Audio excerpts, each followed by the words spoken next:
Hi, it's Steve. Today we'd like to show you how to replace the surface element kit on your smooth top range. It's a really easy repair. Let me show you how we do it. Now before we begin this repair, the first thing we'll need to do is to disconnect power to the range. So either pull it far enough forward that you can unplug it, or locate the electrical panel, turn off the appropriate breaker, or remove the appropriate fuses. Once we've done that, we can start the repair. I'll just remove these 3 screws.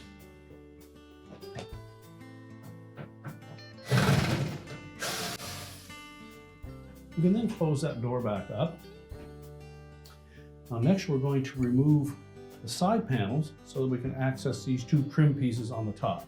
We're just going to pull it on the bottom of that control housing.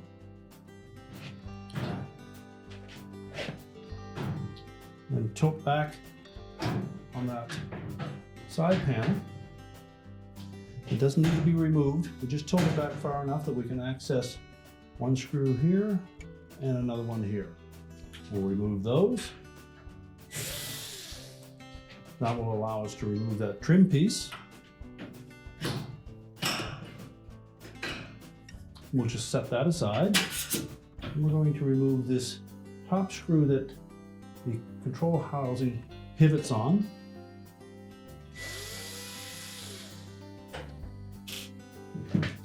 And then we'll repeat that procedure on the opposite side. Just tilt the console slightly forward, tilt back on that side panel, and expose the mounting screws for the trim piece.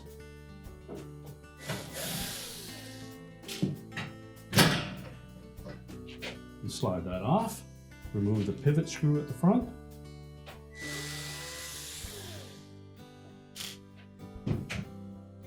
We can then remove that control panel simply by tilting it up, and then we'll just lay it across the front. Now next we'll need to remove this side mounting bracket. Again, there are 2 screws that secure that. And just lift that away from the surface.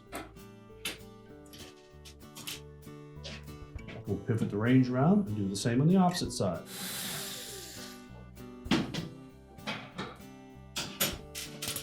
Now once both side mounting brackets are removed, we'll go to the front of the range again, and then we'll remove this front support piece. There are 3 screws that secure that.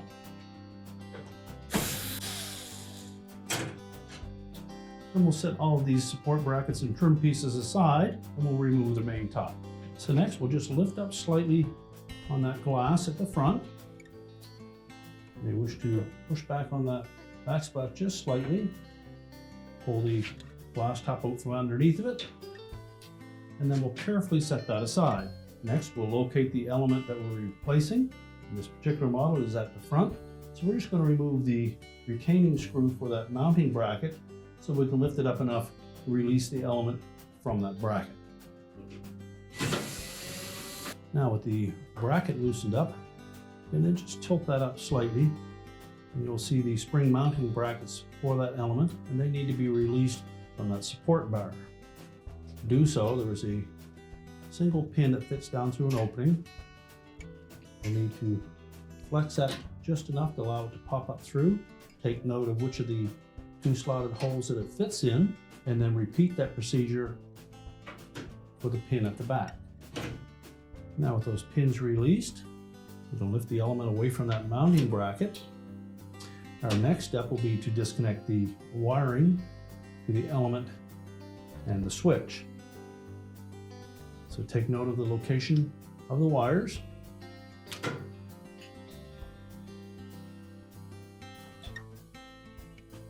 The 2 wires with the larger terminals are the wires that feed the element coil itself. The 2 wires with the smaller terminals fit on the switch that activates the hot surface indicator light. Now we'll take that element, we'll put it on a suitable work surface where we can change out the mounting brackets. We'll note that the switch assembly on the original element versus the one on the replacement element are slightly different. You'll note the two larger terminals on the replacement element are on one side, or in the original, there was one that went into the switch and the other went directly into the element. Conversely, the terminals for the hot surface indicator are on one side of the switch on the new element, and they were on opposing sides on the original. Now our next step is to move the mounting clips to the new element. When we flip them over, we'll note that there are some numbered spaces around the perimeter of the element. We're simply going to transfer from the original element to the new one and put it in the same numbered spot.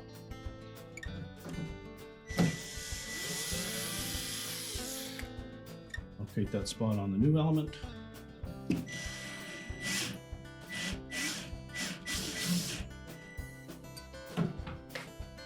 And make sure the bracket is square with the edge of the element.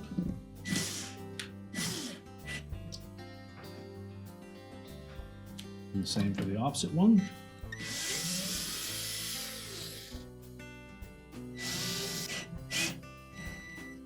We'll discard the old element.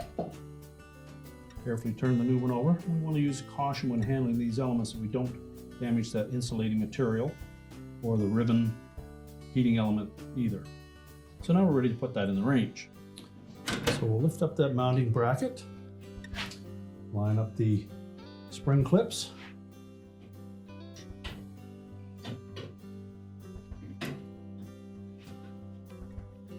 press the element down into place. Then we'll attach that support bracket to the front support.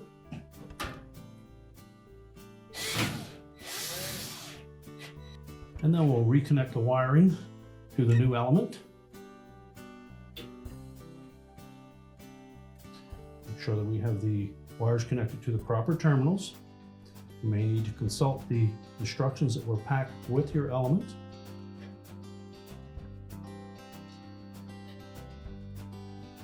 And make sure the terminals fit on nice and snug. If not, you'll need to tighten them. Just crimp them a little bit with a pair of needle nose pliers.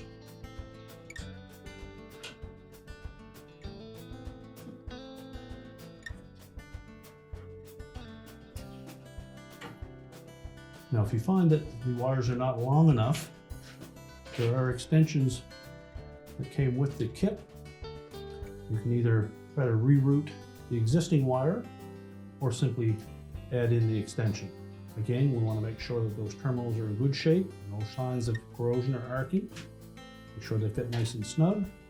Be sure to slide on the insulator that is supplied with it, and then attach it to the appropriate terminal.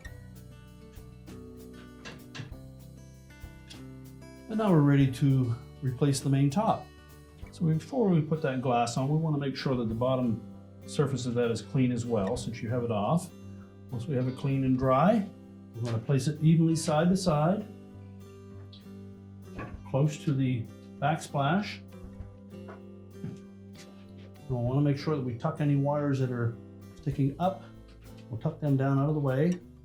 We'll gently push that backsplash, or tilt that backsplash, and then slide the glass in underneath the gasket. Again, make sure that it's even side to side. Push firmly to the back. Make sure that the gasket lays flat on top of that glass. And then we'll try fitting the front support in place first. Make sure that channel captures the glass itself.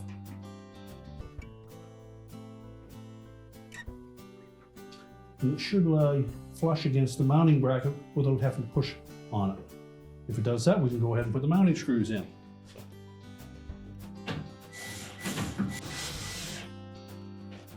Then we'll put the side mounting brackets on. Those two tabs should fit into the slot openings. Again, make sure that it captures the glass. There's no pressure on that when we go to put the screws in.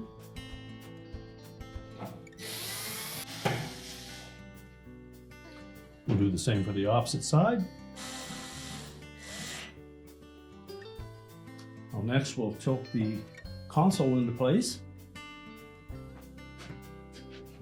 I want to make sure that the top edge of the trim on that console goes out over the support bracket for the main top.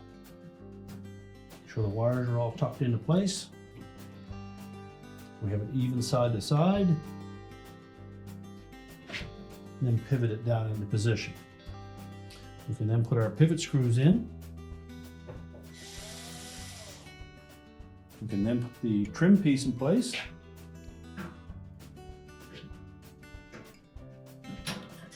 Again, make sure that it goes over the support bracket for the main top. And the leading edge tucks in underneath the control panel. Once the screw holes line up, we can secure it. We'll do the same for the opposite side.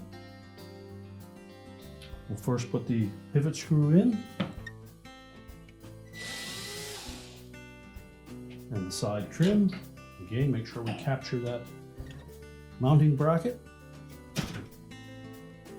And we tuck the leading edge in underneath the control panel. And the screw holes line up. And install the retaining screws.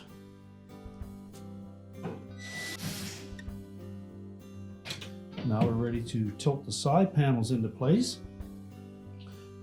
Simply tilt them forward, making sure that the mounting bracket beneath it keeps it engaged.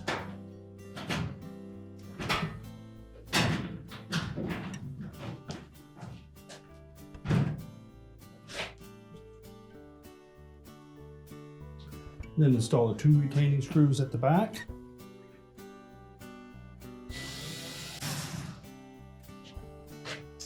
And then we need to put the screws in that support that backsplash.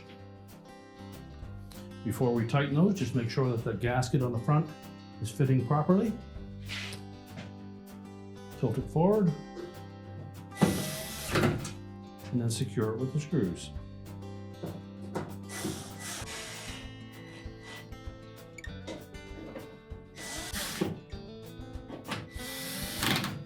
Now we're ready to turn the range around again, and we'll attach the screws to the bottom of the control panel. So again, we'll open up the door, just push the control panel into position so that the screw holes line up.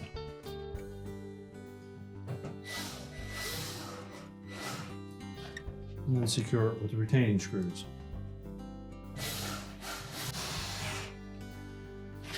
You can then close the range up, make sure it's properly in position.